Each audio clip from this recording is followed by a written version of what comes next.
우리 성도님 여러분, 한 주간 동안 편안하셨습니까?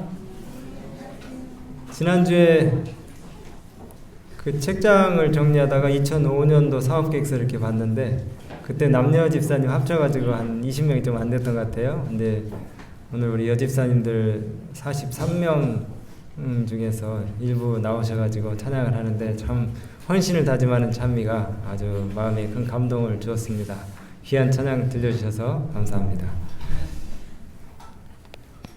여러분, 덥지만은 기대되는 일들이 또 많이 있네요. 우리 성경학교가 3주 후에 있는데 한국삼육고등학교 학생들이 와서 또 조력을 해준다고 합니다. 그래서 우리 성경학교를 위해서 기도 많이 해주시고, 또 어린이들, 우리 아동센터의 어린이들이 또 거기 그때 같이 참여할 수 있도록 하려고 그러는데 많이 도와주시기 바랍니다. 많이 더워서 힘드시죠? 참 지내시는 것도 힘들고 어려우실 텐데, 하나님께서 우리 각 가정에 또 개인적으로 하나님의 은혜가 넘치도록 함께 하시기를 간절히 바랍니다. 오늘은 말씀의 제목이 수고하셨습니다. 어떻게 듣기 좋습니까? 네, 예수님께 이 칭찬을 여러분들이 좀 다 들으시게 되기를 간절히 바랍니다. 고린도전서 15장 57절, 58절 말씀을 다시 한번 읽고 오늘 말씀을 시작하도록 하겠습니다. 하나님의 귀한 말씀, 고린도전서 15장 57절, 58절입니다. 고린도전서 15장 57절, 58절. 우리 주 예수 그리스도로 말미암아 우리에게 이김을 주시는 하나님께 감사하노니, 그러므로 내 사랑하는 형제들아, 견고하며 흔들리지 말며 항상 주의 일에 더욱 힘쓰는 자들이 되라. 이는 너희 수고가 주 안에서 헛되지 않은 줄을 알미라. 아멘. 여러분, 목회자도 우울증을 겪을 수 있을까요? 연약한 인간이니까 그럴 수 있겠죠. 엘리야도 로뎀나무 아래에서 죽기를 구했잖아요. 몇 주 전에 그 PMM 목회자들 동문 모임에 갔는데, 일본에 일기 선교사로 갔던 한 목사님이 그런 얘기를 하더라고요. 자기가 요즘 우울증에 시달려가지고 참 힘든데, 물론 뭐 자기 성격 자체가 좀 신중하고 또 우울질이라서 뭐 우울증이 좀 오는 것이 뭐 당연하다 이렇게 생각은 하지만, 그래도 내가 목사인데, 내가 교우님들 앞에서는 맨날 희망을 가지라 그러고 긍정적으로 살으라고 이렇게 얘기하는 목사인데 내가 이래도 되겠나 싶어서, 그리고 내가 또 선교사까지 다녀왔는데, 근데 이제 가끔 드는 생각이, 외국에 유학 보낸 그 2명의 자녀들 보고도 싶고, 그 다음에 또 10년 이상 애들을 외국으로 유학 생활을 계속 돌리다 보니까 이제 경제적으로도 어렵고, 그러니까 재정적인 부담이 너무 크고, 그러니까 드는 생각이, 가만히 있어도 좀 돈이 들어올 수 있는 무슨 벌이가 없나 그런 생각도 하고 그러더래요. 그러면서 이제 자꾸 마음에 죄책감이 들어서 왜 나한테 자꾸 이런 생각이 들어오나. 그리고 이제 방 안에 이렇게 있으면은 너무 이런 생각들이 막 그 복잡한 생각들이 자꾸 이제 들어오면은 정말 죽을 것 같아서 시름시름 하다가 갑자기 드는 생각이, 밖에 나가야 되겠다. 밖에 나가야 되겠다. 그래서 이제 밖에 나가가지고 그 마당에 있는 풀이라도 좀 뽑아야 되겠다 하고 앉아서 이렇게 풀을 뽑고 있으면은 햇빛이 쫙 쪼이잖아요. 햇빛이 쪼이면서 열심히 이제 그 풀 뽑는 일에 이렇게 이제 몰두를 하다 보면은 땀이 나고, 이제 그러면서 그런 그 잡생각들이 싹 사라지고 의욕이 생기다라는 겁니다. 여러분, 그래서 하나님께서 우리에게 노동의 축복을 주셨어요. 노동의 축복. 죄가 세상에 들어온 이후부터는 이 인간이 육체적으로, 지적으로, 영적으로 수고를 하지 않으면은 우리 생각이 쉽게 어두워집니다. 뭔가 우리 모두는 일을 하도록 되어 있어요. 일을. 알겠죠? 일을 하도록 되어 있어요. 창세기 3장 17절부터 19절에 우리가 잘 아는 말씀이 있습니다. 아담에게 이르시되 네가 내 아내의 말을 듣고 내가 너더러 먹지 말라 한 그 실과를 먹었은즉 땅이 너 때문에 저주를 받아서 너는 종신토록 죽을 때까지 수고해야지 그 소산을 먹으리라. 땅이 너에게 가시덤불과 엉겅퀴를 낼 것이라. 너의 먹을 것은 밭의 채소인즉 네가 얼굴에 뭘 흘려야? 땀을 흘려야 식물을 먹고 필경 너는 흙이니 흙으로 돌아갈지니라. 여러분, 죄를 지은 후에 인간이 뭘 흘려야 된다고요? 땀을 흘려야 수고의 수산을 먹도록 그렇게 계획됐다는 것입니다. 요즘 젊은 사람들이 땀을 안 흘리려고 그래요. 좀 보수가 적어도 넥타이 차고 사무실에 앉아있어요. 땀을 흘려야 됩니다. 죄의 악한 영향으로 땅은 끊임없이 가시와 엉겅퀴를 낼 것이기 때문에 우리가 불가피하게 땀을 흘려서 먹고 살아야 돼요. 영적으로 육적으로 활동이 없으면 우울증이 생깁니다. 그리고 영혼이 시들어가요. 움직여야 삽니다. 움직여야 삽니다. 수고의 떡을 먹고 땀을 흘려야 행복해집니다.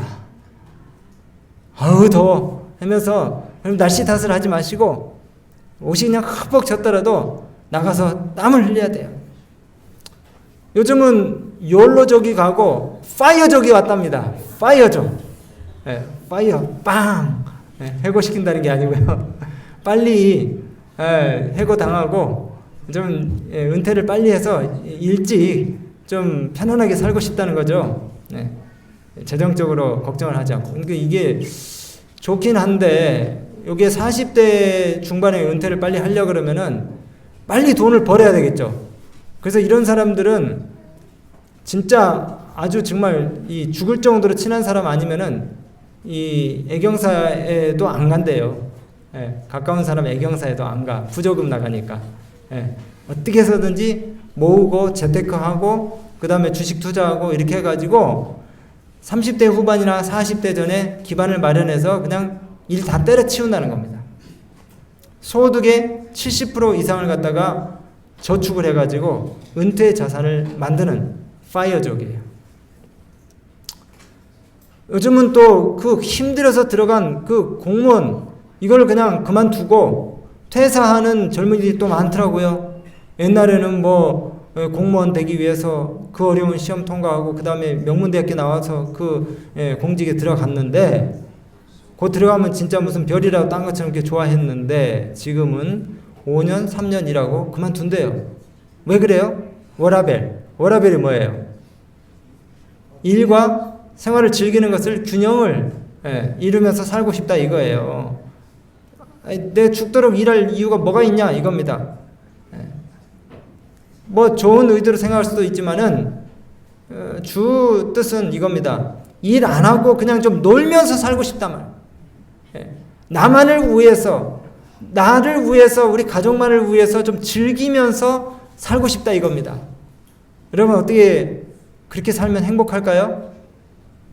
일 안 하고 돈이 그냥 막 넘쳐나서 주체할 수 없이 그냥 돈다발을 들고 다니면서 막 뿌리고 다니면 행복할까요? 여러분 노동의 가치, 노동의 정신이 다 사라졌습니다. 일 안 하고 놀고 싶다는 거예요. 우리가 일하는 목적이 뭐냐면요. 돈을 벌려고 일하는 게 아닙니다. 마음에 허무한 생각이 들어오지 않도록 하기 위해서 일을 하는 거예요. 돈은 부수적인 겁니다. 그냥 부가적으로 얻는 보너스예요. 돈은 일을 하다 보면 생기는 부수입이지 돈 버는 것이 인생의 목표와 목적이 돼서는 안 됩니다. 일을 통해서 버는 것이 뭔지 아세요? 일을 통해서 버는 것은 돈이 아니라 사람입니다. 그리고 일을 통해서 버는 것은 보람과 의미예요. 그 액수로 여러분들 일의 가치를 갖다가 평가해서는 절대 안 됩니다. 돈을 통해서 뭘 벌으라고요? 의미와 사람을 벌어야 돼요. 일 자체를 즐기면서 보람을 느껴야 돼요. 무슨 일을 하든지 돈이 목표가 돼서는 안 됩니다. 돈이 목표가 됐기 때문에 일을 그만두고 빨리 은퇴하고 마음껏 즐기고 싶어 하는 거예요. 힘들더라도 하고 있는 일을 즐기고 그 일의 의미를 계속해서 부여해서 열심히 일을 하다 보면 보람과 돈이 함께 따라오는 것입니다. 이제 우리가 육신적인 수고를 하여 보람과 기쁨을 느끼게 하는 것처럼 여러분 영적인 수고, 뭐라고요? 영적인 수고를 해서 더 큰 즐거움과 보람과 만족을 맛봐야 되는데, 우리가 영적인 우울증을 극복하기 위해서도 자기 신앙만 챙기는 수동적인 신앙이 아니라 다른 사람의 구원을 책임지는, 다른 사람의 구원을 위해서 영적 보모로 나서는 그 수고를 우리가 해야 된다는 것입니다. 여러분, 신앙생활에 활력이 넘치고 재미있고 힘이 솟구치려면 영혼 구원을 해야 됩니다. 타인에 대한 관심을 가져야 되고 영적인 보호 본능이 살아나야 돼요. 영적인 보호 본능. 자기만 위해서 사는 인생, 자기 가족만 돌보는 인생이 또 신앙인이 되어서는 안 되고요. 누군가를 돌보는 수고를 해야 됩니다. 땀을 흘리면서 영혼을 주께로 인도해 모아드리는 그런 수고를 우리가 할 때에 우리 신앙에 활력이 생기고 행복이 넘치는 것입니다. 사랑하는 우리 성업교회, 우리 믿음의 가족 여러분들, 영혼의 수고, 영혼을 주님께로 인도하는 영혼 구원의 수고를 아끼지 마시기 바랍니다. 근데 이제 우리가 힘겹게 봉사를 하다 보면은, 선교를 위해서 힘겹게 봉사를 하다 보면 보람과 기쁨과 감사를 느껴야 하지만은 종종 우리 마음이 너무나 허탈하고 또 힘들 때가 있어요. 아까 제가 그 우울증을 겪었다는 그 목사님, 그분이 PMM 선교사로 일본에 6년 동안 가서 이제 일을 하시다가 돌아오셨는데, 그 목사님이 정말 열정적으로 6년 동안 참 재정적으로도 어려운데 열정적으로 봉사를 하다 돌아왔는데, 나중에 몇 년 있다가 자신이 섬겼던 교회가 문을 닫게 됐다는 거예요. 여러분, 그런 그 느낌을 경험을 해보셨을까요? 참 허탈하고 괴로울 겁니다. 저희도 진짜 조금 맛을 한번 봤어요. 제가 한 20년 전에 우리 충청 앞에 있는 청년들과 함께 필리핀에 봉사대를 갔습니다. 필리핀 마닐라 그 해안가에 있는 수상가옥에 사는 아주 정말 지저분한 환경 가운데 사는 빈민들, 도시 빈민들을 위해서 일주일 동안 전도회를 하고 그 다음에 침례를 무려 156명을 이렇게 하고 왔어요. 근데 너무나 귀한 영혼들이 진짜 한꺼번에 많이 침례를 받고 없던 곳에 교회가 생겼기 때문에 너무 보람되고 기뻐서 우리가 우리 경비를 다 대고 갔지만은 그것도 부족해서 그곳에 교회를 짓도록 우리가 또 돈을 모아가지고 돈을 보내줬어요. 그래서 얼마 후에 소식이 들려왔는데 거기에 작은 교회가 하나 생겼대요. 근데 안타까운 것은 이 초신자들이 한 주가 지날 때마다 30명씩 계속해서 교회를 안 나오는 겁니다. 낙심자들이 매주 30명씩 생기는 거예요. 그래서 한 180명 나오던 교회가 몇 주 안 돼서 숫자가 뭐 한 5-6명밖에 안 남게 되었다는 것입니다. 얼마나 마음이 허탈하고 괴롭던지. 이 PM의 목회자들이 선교사로 6년 동안 일했던 그 교회가 고국으로 돌아온 후에 몇 년 있다가 문을 닫았다는 그런 소식을 듣는 것이 너무나 고통스럽고 괴로운 일입니다. 혹시 여러분들 신앙생활 하시면서 내가 그렇게 방문을 가고 그 다음에 전도를 하기 위해서 정성을 들이고 마음을 쏟았던 그 사람이 몇 년이 지나가지고 침례는 겨우 받았는데 교회를 안 나온다는 얘기를 혹시 들으신 경험 있으십니까? 아마 있으실 거예요. 여러분, 그러나 우리가 이 하나님께서 맡겨주신 사역이 참 마치 눈에 그 결과 보이지 않고 수포로 돌아가는 것처럼 보인다 할지라도 우리가 우리의 사역을 위해서 더 해야 할 것이 무엇인지를 우리가 살피면서 우리가 길이 참고 노무가 땅에 심은 것을 결실이 날 때까지 계속 돌보는 것처럼 그렇게 우리 마음을 쏟아야 될 것입니다. 여러분, 수고한 것이 참 많지만은 시간이 지난 후에 마치 헛수고를 한 것처럼 아무 열매가 없는 것처럼 보일 때에 우리가 일을 멈출 수가 있어요. 근데 여러분, 예수님을 생각하세요. 예수님, 아무 희망이 없어 보이는 이 세상에 주님이 오셨잖아요. 그리고 자신의 생명을 주실 뿐만 아니라 모든 것을 이 정말 깨닫지도 못하고 정말 돌이키지 못하는 인생들을 위해서 다 쏟아부으셨습니다. 여기 한 일본인 목사님의 사진이 있는데요.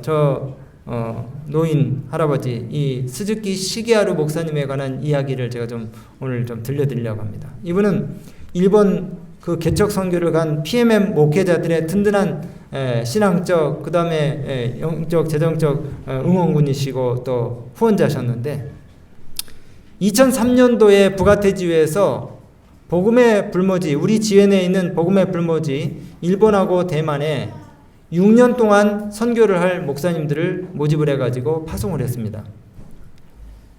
정말 이 일본은 그 잡종교들이 엄청나게 많잖아요. 기독교 전 인구가 정말 몇만 명밖에 되지 않을 정도로 이 교회가 들어가기 어려운 그런 우상숭배의 나라입니다. 본방인들도 선교에 정말 막연해하는 그런 전도가 안 되는 나라인데 이 다른 나라의 언어도 문화도 풍습도 낯설은 외국인들이 가서 선교를 한다는 거예요. 한국인 목사님들 5분이 그곳에 가서 이 일본 곳곳에 허물어져가는 그런 그 교회들에서 이제 교회를 일으키게 헌신을 하는 것입니다. 그런데 이 일본에 파송되어 온 한국인 목회자들을 자기 나라 사람들을 우리도 어찌할 수 없는 자기 나라 사람들을 갖다가 구원하기 위해 온 이 한국인 목회자들이 너무나 고맙고 사랑스러워서 응원군으로 자처하고 나선 일본인 목사님, 은퇴 목사님이 계셨는데 그 목사님 바로 저기 스즈키 시게하루 목사님이셔요. 우리가 못하는 일을 한국 사람들이 와서 해주는데 내가 그들의 발이 돼줘야 되겠다. 그래서 이 목사님이 선교사로 온 5명의 목사님들의 차를 한 대씩 다 사주기로 결심을 했습니다. 근데 은퇴한 이 목사님이 재산이 없잖아요, 별로. 하지만 매일같이 기도를 하고 그 다음에 자녀들의 약간의 도움을 얻어서 자기의 퇴직금을 탈탈 털어가지고 5명의 목사님들의 차를 다 사줬어요. 그리고 이제 통장에 잔고가 없습니다. 또 기도했어요. 2기 선교사들이 이제 1년 있다가 지나서 또 들어왔는데 그 선교사들이 몇 개월 머무르고 선교지에 나가기 전에 모두가 자동차를 한 대씩 또 다 가지고 나갔으면 좋겠다 생각을 해서 어떻게 하면 자동차를 후원할 수 있을까 기도를 또 했어요. 중고차 한 대당 한 500만 원씩 되는데 5명의 목회자들한테 이제 자신의 퇴직금을 또 털어가지고 4대를 사줬는데 한 대를 사줄 돈이 모자라는 것이네요. 그래서 저축 통장을 모조리 털어서 4대 자동차를 사는 것이 이제 불가능하니까 5번째 차는 자신이 타던 차를 기증하셨어요. 그리고 또 부족해서 자신이 장례식을 위해서 준비해둔 돈까지 다 써버렸습니다. 이제는 돈이 더 이상 없으니까 어떻게 할까 고민을 하다가 사모님에게 이 의견을 구했더니 사모님이 그동안 연금으로 푼푼히 모아두었던 쌈짓돈을 꺼냈어요. 그리고 그 돈으로 이제 5대의 자동차를 또 사가지고 2기 선교사한테 깨끗하게 다 기증을 하셨습니다. 이제 여기서 하면은 그만하셔야 되는데 3기 선교사가 또 1년 있다 들어왔어요. 이 목사님 이 생각이 거기서 그치지 않고 또 기도를 했습니다. 역시 차가 필요한데 몰래 모아뒀던 사모님 쌈짓돈도 다 털었고 연금도 퇴직금도 다 털었고 자기가 타던 차까지 싹 다 줬어요. 그런데 3기 선교사들이 또 선교지에 나가기 전에 뭔가 그들의 발이 좀 돼야 되겠다 생각하신 이 목사님 기도 중에 강추위가 몰아치던 그의 겨울에 갑자기 생각이 났어요. 자신이 오래전에 목회했던 그 남쪽 일본 남쪽 규슈 지방의 한 집사님 생각이 났어요. 노 집사님 생각이 났어요. 그리고 그 집사님의 건강이 걱정이 돼서 안부 전화를 드렸는데 대뜸 그 할머니 집사님이 이렇게 이 목사님에게 얘기를 하시는 거예요. 자기가 죽으면은 돈을 가지고 가는 것도 아니고 자기가 죽기 전에 뭔가 좀 좋은 일에 이 돈을 좀 쓰게 해달라고 좀 부탁을 하시면서 통장에 좀 있던 돈을 보낸다고 그렇게 말씀을 하셨어요. 근데 목사님이 이 전화를 마치고 며칠 있다가 통장에 가서 이 계좌를 열었더니 깜짝 놀랐어요. 5대의 차를 살 수 있는 돈이 또 들어와 있어요. 그래서 3기 선교사들도 자동차를 다 사줬습니다. 근데 정말 이 내 호주머니 돈이 나가는 것이 그게 염려가 아니라 너무 기쁘더라는 거예요. 누군가에게 나의 작은 헌신과 노력이 보람이 될 수 있다는 사실이 너무 기쁘고 즐거워서 이제는 정말 뭐 더 줄 것이 없나. 그래서 차만 사주는 것이 아니고 방문을 달려면 구두가 필요하잖아요. 그래서 구두를 사가지고 또 선교사들 집을 방문하시는 겁니다. 한 번은 이제 이 선교사 그 헌신 예배 때 이 목사님의 이야기를 갖다가 팜플렛에 담아가지고 소개를 하는데 그 팜플렛에 있는 이 목사님의 헌신의 내용을 또 어떤 분이 읽고 감동이 돼가지고 2천만 원을 또 헌금을 어떤 분이 하셨다는 거예요. 계속 꼬리에 꼬리를 물고 이 목사님처럼 선교사들을 후원하는 서포터즈가 계속 탄생을 하는 겁니다. 여러분 이거는 어떤 그 한 분의 이 물질의 후원에 관한 이야기가 아니고 선교 일념, 하나님을 사랑하는 그 마음을 가지고 하나님의 사업을 바라보는 헌신적인 종의 믿음의 태도와 마음에 관한 이야기입니다. 이 스즈키 목사님의 이야기가 참 감동적인 이야기가 많은데 이분이 현직 목회를 하실 때에 일본인 전도가 어렵잖아요.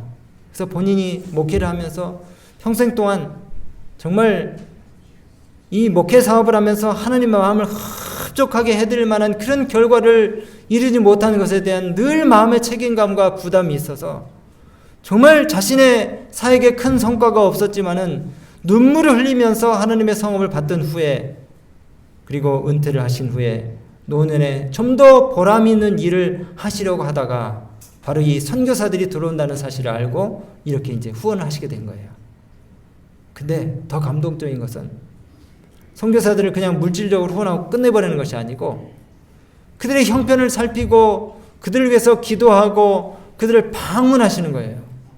근데 일본이 꽤 넓은 나라잖아요. 우리나라보다 땅덩어리가 뭐 한 3배 넓은데 전국에 흩어져 있는 그 10명의 선교사들을 갖다가 방문을 하는데 거리가 꽤 머니까 차량 비용이 많이 들죠. 기름값도 많이 들고 톨비도 많이 들고. 그래서 선교사를 방문하시기 위해서 이 목사님이 자기가 타던 차도 선교사들이 다 줬으니까 이제 차가 없는데 이 경제적인 차를 하나를 구입을 하셔서 저겁니다. 여러분 저 다마스 같이 생긴 저 차가 사실은 스테이션 웨건이라고 하는 일본 차를 우리가 베껴서 다마스를 만든 건데 저 차를 사셨어요. 저게 80 넘은 노 부부가 타고 다닐 만한 안전한 차는 아닙니다. 근데 저 안에다가 커튼을 달아가지고 차박을 하시는 거예요. 차박이 먹을 거 많이 싸들고 그 다음에 뭐가 넉넉할 때는 낭만적이고 여유가 있는데 저게 진짜 뭐 먹을 만한 음식 찾으러 다니는 것도 아니고 선교지를 방문하기 위해서 겨우 이 쭈그려서 자는 그런 그 쪽잠을 자고 이렇게 하기에는 참 옹색한 그런 차입니다. 그런데 이 80이 넘은 노 부부가 차 안에서 자가면서 선교지 곳곳을 돌아다니는 거예요. 왜냐면은 방문 중에 여관비가 들면은 또 선교사를 후원하는 그 액수가 줄어들 것이기 때문에 한 푼이라도 더 아껴서 자기 민족을 구원하겠다고 온 이 한국인 선교사 가정들을 마음으로 응원하기 위해서 그렇게 하는 겁니다. 근데 이분들이 이 한국인 선교사들만 도와주는 것이 아니고 필리핀의 어려운 학생들, 고학생들 그 학생들을 위해서 또 장학금을 필리핀 레이테라고 하는 섬에 있는 그 고등학교에 있는 학생들을 위해서 또 장학금을 보내요. 그리고 이분들의 하루 일과는 아침에 일어나서 PMM 선교사들 이름을 놓고 그 선교사들과 가족들의 이름을 계속 불러가면서 기도를 하고 점심 때 또 이동 중에 기도하고 저녁 때 주무시기 전에 또 기도하고 그 다음에 밭을 갖고도 PMM 선교사 밭이라 그래가지고 선교사들의 이름을 지정해 가면서 이렇게 밭을 가꾸는 거예요. 그리고 옷도 PMM 서포터즈라고 하는 PMM 후원자라고 하는 그런 옷을 새겨가지고 입고 다니시고 차에다가도 큰 그림을 붙이고 다니세요. 은퇴 후의 삶이 얼마나 아름답습니까? 그래서 이 PMM 모든 목회자들이 이 목사님 부부를 존경합니다. 늘 흥분된 마음으로 선교사들을 만나는 것이 기뻐서 그렇게 다니시는 이 노 부부가 방문하는 것이 이 선교사들에게는 엄청난 특권이에요. 영광이에요. 그래서 이 목사님이 방문하시면은 그 교회에 아주 이 잔치가 벌어지고 부흥이 일어나고 또 사람들이 몰려오고 이렇게 하는 것입니다. 여러분, 주 안에서 한 수고가 절대로 헛되이 돌아가지 않습니다. 근데 더 재밌는 얘기는 이 목사님이 침례 받기 전에 18살 때 1944년 태평양 전쟁이 일어났어요. 일본이 그 제국주의로 인해서 뭡니까 이 아시아 전체를 갖다가 막 먹으려고 그렇게 할 때에 이제 이 일본 사람이었던 스즈키 시게하루 이분도 18살 청년으로 이 태평양 전쟁에 군인으로 징집이 됐어요. 여러분 그 카미가제 특공대 아세요? 자폭대를 해가지고 이 비행기를 격추시키는 그런 그 특공대들입니다. 이분이 거기에 징집이 됐어요. 카미가제 특공대원들에게는 출격이라고 하는 그 단어는 죽음을 의미했습니다. 안식일 교인이었던 이 18살의 청년 스즈키 시게하루가 할머니 그리고 어머니로부터 그리스도인 가정교육을 오랫동안 받았기 때문에 이 청년이 이제 군인이 돼서 태평양 전쟁에 끌려갔을 때에 매일 언제 자신의 죽음이 올지 모르는 그런 상황에서 내가 정말 죽기 전에 다른 사람을 위해서 선한 일을 하나 해야 되겠다 그렇게 결심을 했습니다. 그러나 항상 출격 명령을 기다리고 있던 이 가미가제 특공대원들에게는 남을 위해서 좋은 일을 한다는 것은 의미가 없는 일이에요. 언제 죽을지 모르고 내 목숨 챙기기도 어려운 그런 상황 가운데서 남을 위해 좋은 일을 한다? 남을 위해서 수고를 한다? 이건 좀 맞지가 않는 이야기예요. 어느 날 밤에 이 스즈키 시게하루 청년이 내무반 그 막사에 동료 대원들이 잠든 모습을 내려다보았습니다. 언제 출격해서 전투기 자폭 대형으로 인생을 마감할 줄 모르는 그 불쌍한 젊은이들, 내일이 보장되지 않은 이 젊은 병사들이 아무렇게나 벗어놓은 그 군화를 바라보았어요. 예수님을 믿는 신실한 그리스도인 가정에서 자라난 이 스즈키 청년이 이런 비극적인 상황에서 그가 할 수 있는 최선의 일, 가장 선하고 착한 일을 하나 찾아냈습니다. 그것은 바로 언제 죽을지 모르는 이 불쌍한 청년들의 신발을 닦아주는 것이었어요. 군화를 닦아주는 것이었습니다. 동료들이 아침에 일찍 일어나서 누군가 깨끗하게 닦아놓은 자신의 그 군화를 보고 의아해했습니다. 근데 이 스즈키 청년은 하루만 그렇게 한 것이 아니고 매일 밤마다 대원들의 군화를 닦으면서 고향에서 그 아들이 죽으면 슬퍼할 그 부모들의 얼굴을 생각하면서 그들의 안녕과 또 그들의 행복을 빌면서 기도하면서 군화를 닦았어요. 매일 밤마다. 그런데 여러분, 날이 지날수록 매일 군화의 숫자는 줄어들어갔습니다. 한 번 출격한 동료들은 다시는 돌아오지 않았기 때문이에요. 근데 천만 다행히도 이 스즈키 시게하루 청년에게는 출격 명령이 떨어지질 않았어요. 그리고 태평양 전쟁이 다행히 끝났습니다. 전쟁이 끝난 지 2년째 되던 해에 이제 이 시게하루 청년은 사회에 나와가지고 침례를 받고 신학교에 입학해서 성경을 가르치는 전도자가 됐습니다. 그 첫 번째 이 성경 공부하고 침례를 받은 사람이 누군지 아세요? 사모님. 네, 이 목사님의 사모님이었대요. 첫 번째 구도자는 그분의 아내가 됐습니다. 그리고 전쟁이 끝난 지 25년이 지났습니다. 2차 대전 그 참전자들 조사하는 일이 마침내 다 공소시효가 끝나서 이제 맞춰지게 이 전범들 재판하는 일이 다 끝나고 그것을 축하하기 위해서 가미가제 특공대원이었던 25년 전에 특공대원이었던 살아남은 사람들이 모여서 술 파티를 벌이게 됐어요.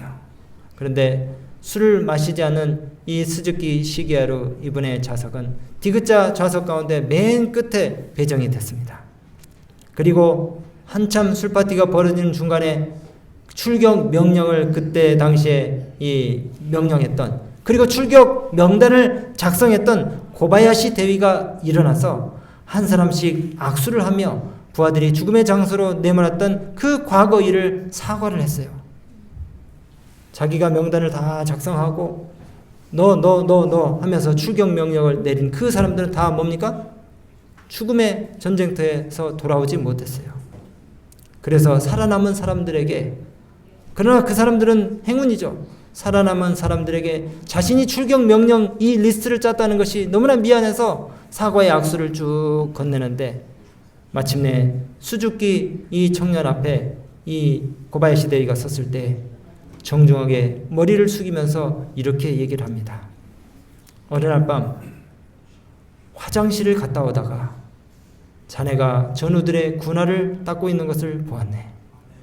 이 젊은이가 이렇게 죽는 것이, 이렇게 착하고 선한 일을 하는 젊은이가 죽는 것이 너무나 아깝다는 생각이 들어서 내가 출격자 명단을 자꾸 미루면서, 뒤로 미루면서 자네 이름을 계속해서 빼고 또 뺐다네. 그래서 전쟁이 끝나고 이 스즈키가 살아남은 거예요. 또 한 가지는 이 스즈키는 그 당시 전투원들 가운데 5,000명의 이 군인들 가운데서 유일하게 술과 담배를 하지 않고 여자를 상대로 부도덕한 일을 하지 않은 아주 청렴하고 깨끗한 군인이었다는 사실입니다. 여러분, 사랑의 수고는 이렇게 보이지 않게 생각할 수 없는 놀라운 결과를 불러오는 것입니다.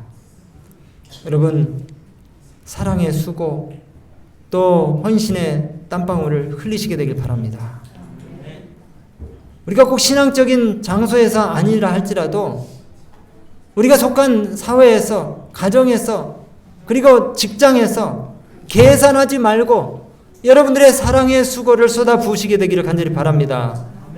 마침내 이분의 이 전투원 시절의 이야기가 여러 곳으로 퍼져나가고 1997년에 유타로 하시모토 수상에게까지 알려졌어요. 그래서 여기 수상의 얼굴이 있죠. 그 수상이, 하시모토 수상이 이 목사님을 불러가지고 표창장을 수여하고 금시계와 은잔을 부상으로 줬습니다. 근데 그것마저도 다른 사람한테 줘버렸어요. 표창장만 집에 두고 은잔은 내가 술을 안 마시니까 다른 그 동료 친구에게 그냥 줘버리고, 금시계는 제자들 가운데서 그 부모님을 잘 섬기는 제자에게 선물로 주었다는 것이에요. 그리고 하나님을 사랑하고 정말 한국 목사님들을, 특별히 일본으로 선교사로 오신 그 목사님들을 얼마나 정말 극진하게 대접하고 사랑하는지 이 이야기를 들을 때 정말 감동을 많이 받았거든요. 근데 이 목사님의 수혜자 가운데 한 사람이 저희 동생입니다. 선교사를 갔을 때, 이기 선교사를 갔을 때 자동차를 선물로 받았는데 이 목사님이 타시던 차를 받았어요. 근데 그 차도 썩 좋지 않은 차입니다. 고장이 계속 나는 그런 차인데 그거 준 것이 너무 미안해서 몇 개월 있다가 700만 원을 또 돈을 들고 방문을 하셨어요. 물론 그 차는 이제 선교활동이 마치고 다음 선교사한테 물려주고 왔지만은 참 그렇게 헌신적으로 이 선교사들을 섬긴 훌륭한 목사님이십니다. 이제 이 목사님이 정말 이렇게 겸손하고 남을 사랑하고 하나님의 사업을 위해서 헌신하던 그런 일들을 뒤로하고 예수님의 재림을 사모하시면서 이제 믿음 안에서 잠드셨지만은 이분의 이야기가 계속 회자되면서 많은 사람들의 헌신을 불러일으키는 훌륭한 역사들이 일어나고 있습니다. 우리 이 말씀을 같이 한번 읽어보실까요? 그러므로 형제들아, 주께서 강림하시기까지 길이 참으라. 농부가 땅에서 나는 귀한 열매를 바라고 길이 참아 이른 비와 늦은 비를 기다리나니 너희도 길이 참고 마음을 굳건하게 하라. 주의 강림이 가까우니라. 여러분, 농부가 농사 짓는 기술이 아무리 좋고 열정이 크다 할지라도 수확할 때까지 안심할 수 없어요. 계속해서 불안불안하면서 그 열매가 끝까지 잘 되도록 정성을 들이고 가꿔야 되는 것입니다. 여러분, 우리가 하나님을 향한 우리의 이 믿음과 또 사랑의 불꽃이 타오른다 할지라도 영원 구령의 그 열정이 아주 막 세다 할지라도 이것이 오래가지 못할 수 있어요. 그러나 길이 참고, 야고보 선지자 말씀하시면 오래 참고 우리가 이 수고를 계속하게 될 때에 주님이 땅에 오셔서 착하고 충성된 종아라고 하는 칭찬을 우리에게 주실 것입니다. 부디 여러분 열매를 맺힐 때까지 여러분에게 붙은 이 믿음과 사랑과 열정의 불을 끄지 마시게 되기를 간절히 바랍니다. 주님이 당신을 통해서 시작하신 이 착한 일이 아름다운 열매를 맺을 때까지 여러분 옆에서 계속해서 후원하시고 응원하실 것입니다. 여러분, 우리가 사랑한다는 말과 함께 가장 듣기 좋은 그 말이 한 가지가 있는데 그게 뭔지 아십니까? 눈치가 빠르시네요. 일본어로 오츠카레 사마 되시다. 수고하셨습니다. 이 말이 수고하셨습니다. 사랑한다는 말과 함께 가장 듣기 좋은 말이 뭐라고요? 수고하셨습니다. 오늘 또 저기 밑에 식사당분에 한 5분이 6분이 열심히 지금 땀을 흘리면서 식사를 준비하고 계시는데 밥 먹을 때 수고했습니다. 꼭 한마디씩 해주시기 바랍니다. 오늘 저는 말씀 마치면서 여러분, 우리가 하나님을 위해서 하는 수고와 고생이 얼마나 기쁘고 보람된 일인지, 물론 영혼권하고 전도하는 것도 굉장히 의미 있고 보람된 일이지만은 이 교회에는요 구석구석 허드렛 일들 잡일들이 참 많이 있잖아요. 우리가 이거는 뭐 이제 다 지난 얘기니까 아무도 부담을 안 느끼실 테지만은 교회 대청소 같은 거 할 때, 혹은 또 뭐 교회 주변에 풀을 뽑을 때, 아니면 떨어져 있는 그 쓰레기 하나 주울 때에, 아이씨 왜 나만 맨날 이렇게 와가지고 고생해야 돼? 그러면서 안 온 사람들 얼굴이 막 자꾸 생각이 나고, 그 다음에 또 땀을 막 흘리고 있으면은 그냥 막 위에서부터 아래까지 그냥 다 사람들 이름이 막 생각이 나고 막 그럴 수 있어요. 그리고 어려운 일 할 때는 꼭 나만 남아있는 것처럼 그렇게 생각할 수 있습니다. 여러분, 우리가 예배 끝나면은 제가 교회 명단, 우리 교우님들 명단 이렇게 보는데 우리 교우님들이 227명, 물론 그 학교 나간 청년들, 학생들 포함해서예요. 근데 우리가 뭐 적어도 한 달에 2번 이상 나오는 교인들 숫자를 세보면 한 170명 정도 돼요. 방문 가는 것, 안식일 오후에 그냥 내 편안함을 위해서, 또 우리 가족들만을 위해서 우리가 시간 보내는 것도 좋지만은 한 달에 한 번씩 우리가 결석자들에게 전화를 하고, 그 다음에 또 뭐 한 달에 한 번이라도 선교 방문하고, 오늘 오후에도 우리가 4시 50분부터 그 3일 아파트 노인정에 식사 봉사를 하잖아요. 격주제로 첫째, 셋째 주는 우리가 늘 식사 봉사를 합니다. 근데 많은 분들이 개인적인 사정이 있어서 못 오실 수도 있지만은 적어도 한 달에 한 번 혹은 2달에 한 번 정도는 우리가 함께 이 일에 협력할 수도 있는 것이에요. 사랑의 수고. 저도 그럴 때가 있거든요. 제가 그걸 뭐 굳이 할 필요도 없고 해서도 안 되지만은 앉아서 풀을 뽑고 있으면은 이걸 내가 꼭 나 혼자 이렇게 해야 되나 막 이런 생각이 들 수도 있어요. 근데 그거는 그런 생각을 할 것이 아니라, 내가 지금 풀을 뽑으면서 엄청 내가 복을 받고 있구나 이 생각을 해야 되는데, 햇빛을 쬐면서 마음의 우울한 생각, 잡생각들이 다 사라지면서 복을 받고 있는데도 불평을 하는 거예요. 제가 복을 받고 있는데도. 여러분, 사랑의 수고를 아끼지 않으면 어떻게 돼요? 스즈키 목사님처럼 자기 생명을 구하게 되는 것이에요. 남의 생명을 구하기 위해서 일을 할 때에 누가 복을 받는 겁니까? 내가 복을 받는 거예요. 내가. 남의 생명도 건지고 자기 생명도 보장받게 되는 것입니다. 눈앞에 당장 보상이 없고 손해를 보는 것 같아도 누가 살아계신다는 우리가 믿으니까 지금 여기 와 앉았습니까? 하나님이 살아계신다는 것을 믿으니까 여러분들이 다 여기 와 앉아 계시는 거예요. 그러면은 내가 교회를 위해서, 하나님 사업을 위해서 봉사할 때 아무도 안 나오고 나 혼자 봉사를 해도 하나님이 살아계시니까 믿고 하겠어요? 즐거운 마음으로 하겠죠. 믿고. 여러분, 우리 영혼을, 우리 주변에 있는 영혼들을 생각하시면서 꼭 전화 한 통화씩 돌리시기 되길 바랍니다. 명단이 없으시면은 저한테 요청을 하시면은 제가 명단 뽑아 드릴게요. 우리 교회 교인들 엄청 숫자 많습니다. 엄청 많아요. 170명입니다. 진짜. 근데 이게 이제 숫자가 많아질수록 더 우리가 분발해가지고 서로를 챙겨야 됩니다. 더 서로를 챙기고 더 소외된 사람들 갖다가 찾아내야 돼요. 그래서 연락하고 또 사랑의 수고를 아끼지 않을 때에 우리 가운데 큰 하나님의 축복이 있을 줄로 믿습니다. 여러분 사랑의 수고를 하시고 땀을 흘리게 되시기 바랍니다. 그래서 부자 되세요. 하나님께서 허락하시는 축복을 많이 경험하시면서 부자 되시기를 간절히 바라면서 말씀 마치겠습니다.